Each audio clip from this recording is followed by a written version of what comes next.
I recently read Think Like a Rocket Scientist by Ozan Varol. This book showed me the one word that makes you more creative, the method a $2 trillion company uses to accomplish their goals, why you must start with the monkey, and why NASA tries to kill their astronauts. I'll explain all of that shortly. But first, a bit about Ozan Varol. Varol is a rocket scientist who helped NASA put 2 rovers on Mars. Now he's on a new mission to help people like you and me think like rocket scientists, so we can accomplish goals that most people believe are impossible. Rocket scientists routinely do the seemingly impossible because they think about problems in ways most of us never consider. I've distilled those ways of thinking into an easy-to-remember acronym, RCKT, rocket without the vowels. First, R, rethink what's possible. A simple word swap will instantly make you more creative. Instead of wondering, what can I do? Think, what could I do? If you're staring at 5 random ingredients in the fridge and think, what can I make?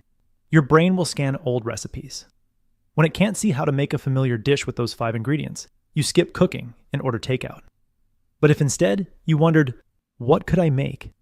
Your brain enters play mode, and you might just improvise a stir-fry. The word could welcomes divergent thinking, a way of thinking that allows you to explore and push beyond what's been done before. Before SpaceX, everyone accepted that building and launching a rocket needed to be incredibly expensive. But Elon Musk looked at the raw materials needed to build a rocket and noticed the cost of the metals, fuel, and components was a tiny fraction of the final price tag.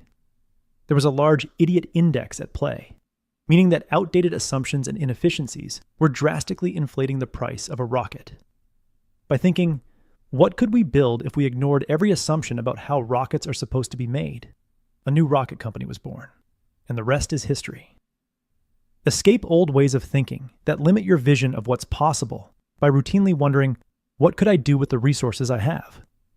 Let your mind run wild for at least 20 minutes as you explore different things you could do with your skills, experience, and time remaining in your life, while forgetting what you've been told won't work or what you've always done.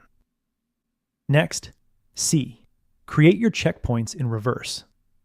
When President Kennedy promised America a man on the moon by the end of the decade, NASA engineers didn't start building the best rocket they could imagine. That would largely be a waste of time. Instead, they started with the end in mind: astronauts walking on the moon and returning safely to Earth. Then they considered every checkpoint of a successful mission in reverse. Exploring the moon's surface, sticking the moon landing, guiding the spacecraft from Earth to the moon, breaking through Earth's atmosphere, and finally the ignition on the launch pad. Each checkpoint informed the one before it. By starting at the end and keeping that vision in mind, they stopped themselves from overbuilding the rocket or adding unnecessary systems that made the project harder than it needed to be. Do something similar in your life. Pick your biggest goal right now and write the end result in one clear sentence. Then list 5 to 7 major checkpoints in reverse order, starting from the result. Each checkpoint should make the next one possible. Before you take on any new task, ask, does this move me to my next checkpoint, or is it a detour? The head of Google's X Lab often gives this example to drive home an uncomfortable truth. We spend our project time on easy, comfortable tasks that feel productive, designing logos, setting up the perfect project management software, or ordering business cards. Meanwhile, the one thing that determines whether a project can succeed, like getting the cost down on a critical component, or running a test to determine if people are willing to pay for what we're making, sits in the corner untouched. Look at your current project and ask, what one hard thing do I need to validate before investing more time into this project? That's your monkey. For most projects, that means testing a critical assumption. Work on that first and set your kill criteria, a result you must get in the following days or weeks to know if you should continue with the project or not. You never want to invest so much in a doomed project that it makes it hard to walk away and focus on more promising projects. Lastly, T, test one step from reality. At NASA, instructors try to kill astronauts in the simulator as they work through roughly 6,800 malfunction scenarios before a mission.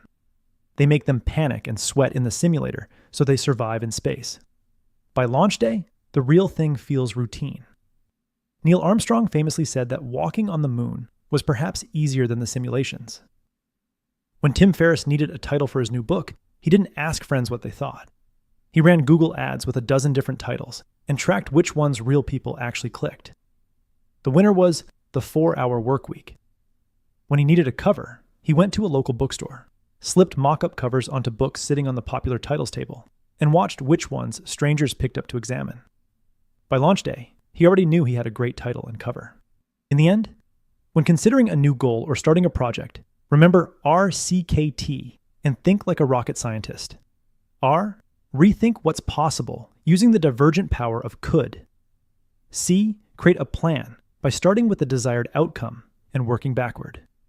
K, kick off by tackling the monkey and setting kill criteria. T, test as close to reality as possible. Author Ozan Varol says, when you learn how to think like a rocket scientist, you won't just change the way you view the world. You'll be empowered to change the world itself. That was the core message I gathered from Think Like a Rocket Scientist by Ozan Varol. This book will free you up to think bigger and take on projects that light you up. I highly recommend it.